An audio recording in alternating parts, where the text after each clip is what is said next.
بسم اللہ الرحمن الرحیم۔ السلام علیکم۔ پرانے وقتوں کی بات ہے کہ یونان میں 7 پارسا اور دانا نوجوان رہتے تھے۔ وہ آپس میں بہت قریبی دوست تھے۔ ان کا بیشتر وقت یاد الہی اور غور و فکر میں گزرتا تھا۔ وہ بے حد نفیس انسان تھے اور نیک خاندانوں کے چشم و چراغ تھے۔ اس وقت یونان میں ایک بد فطرت فرمانروا کی حکومت تھی۔ وہ کم فہم تھا اور ظالم بھی۔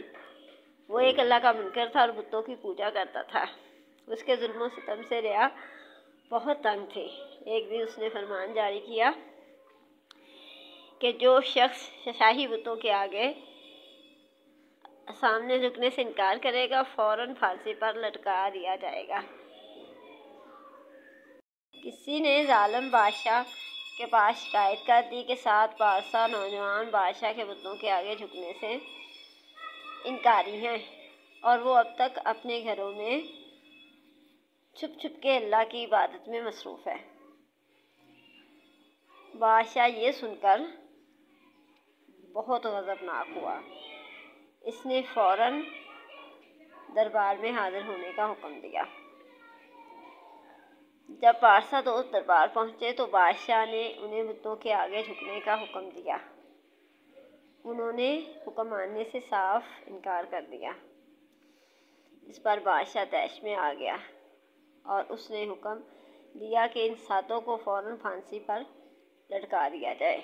پارسا نوجوان گھبرا گئے۔ آخر سوچ سوچ کر انہوں نے بادشاہ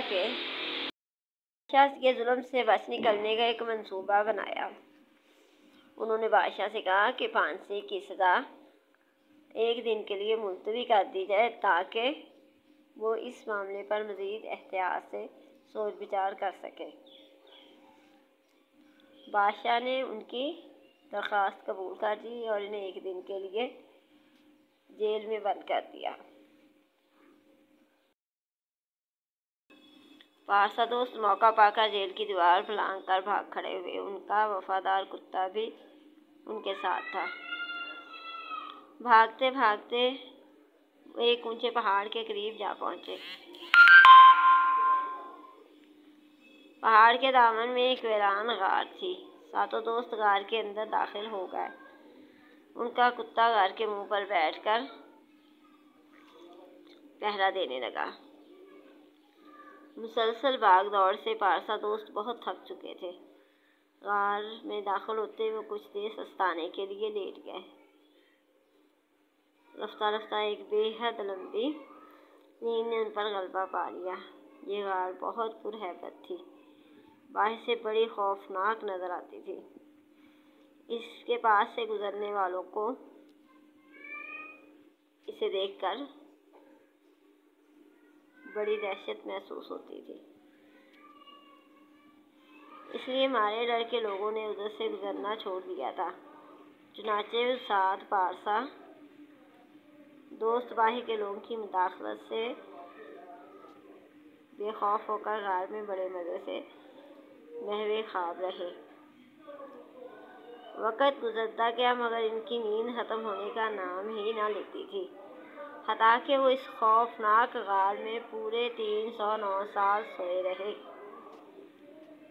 چونکہ وہ نوجوان تھے، بڑے نیک اور پرہیزگار، اس لیے نیند کے اتنے طویل عرصے میں اللہ تعالیٰ نے انہیں تمام خطروں اور حادثوں سے بالکل محفوظ رکھا۔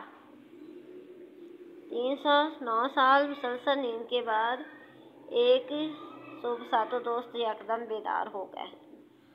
طویل نیند کا سحر ٹوٹ گیا۔ وہ آپس میں یوں ایک دوسرے سے باتیں کرنے لگے جیسے صرف ایک رات ہی سوئے ہوں۔ اتنا غیر معمولی عرصہ محو خواب رہنے کے باوجود انہیں یوں محسوس ہو رہا تھا جیسے وہ بس ایک آدھ روز ہی سوئے ہوں۔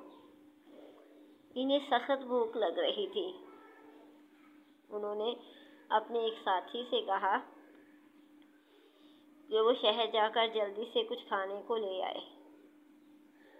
جب ان کا ساتھی شہر پہنچا تو یہ دیکھ کر مبہوت رہ گیا کہ ہر چیز بالکل بدل چکی تھی۔ لوگ بدل چکے تھے، ان کے لباس بدل چکے تھے، دکانوں کے نقشے بدل چکے تھے، گلی بازار بدل چکے تھے، دکانیں اور ان کے سکے بدل چکے تھے، سارا شہر بدل چکا تھا، حکومت بدل چکی تھی اور تخت پر کوئی اور فرمانروا بیٹھا ہوا تھا۔ غرضے کہ کوئی چیز ایسی نہ تھی جو بدلی نہ ہو۔ غار سے آنے والے عجیب نواد کو سارے شہر میں جان پہچان والا کوئی نہ مل سکا۔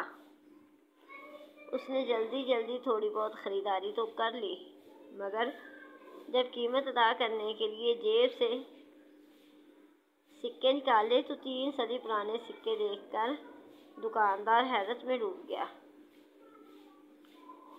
اس کی دکان کے باہر متحیر تماشائیوں کا ہجوم لگ گیا۔ رفتہ رفتہ سارے شہر میں یہ سنسنی خیز خبر بجلی کی طرح پھیل گئی کہ ایک عجیب و غریب اجنبی بازار میں وارد ہوا ہے جو بہت ہی پرانے وقتوں کا باشندہ معلوم ہوتا ہے۔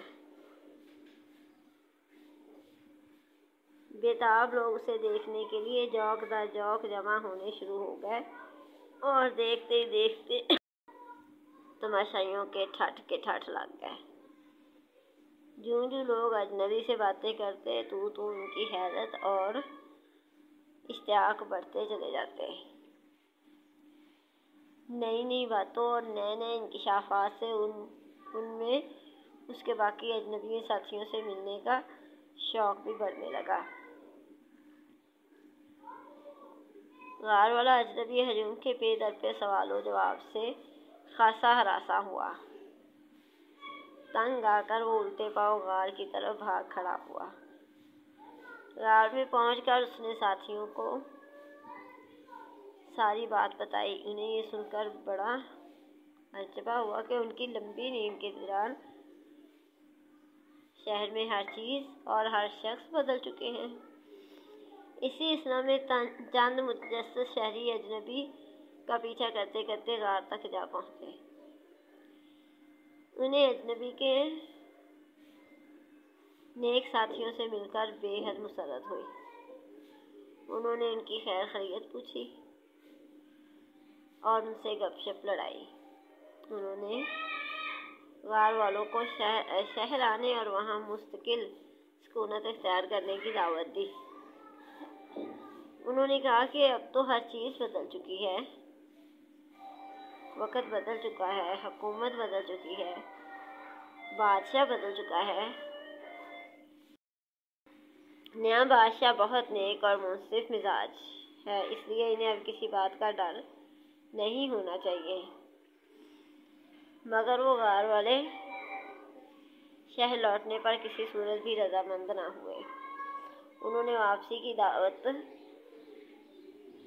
قبول کرنے سے صاف معذرت کر دی۔ انہوں نے کہا کہ وہ زندگی کے باقی ماندہ دن شہر کے بدلے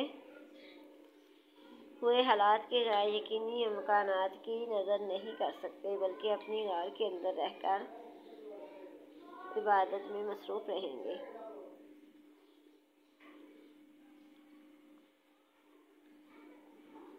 جب لوگوں کے بہت اصرار کے باوجود بھی غار والے اپنے پرانے شہر لوٹنے پر رضامند نہ ہوئے تو شہری مایوس ہو کر واپس چلے گئے۔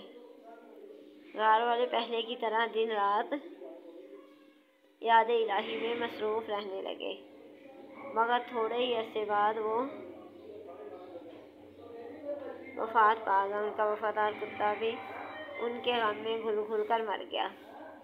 شہر کے لوگوں کو ان پارسا غار والوں کی موت کا پتہ چلا تو انہیں سخت صدمہ ہوا۔ ان کے دلوں میں غار والوں کے لیے محبت اور احترام کے بے پناہ جذبے جنم لے چکے تھے۔ ان عجیب و غریب نیک مکینوں کی حسین یاد تازہ رکھنے کے لیے انہوں نے غار کے منہ پر ایک بے حد خوبصورت یادگار تعمیر کر دی۔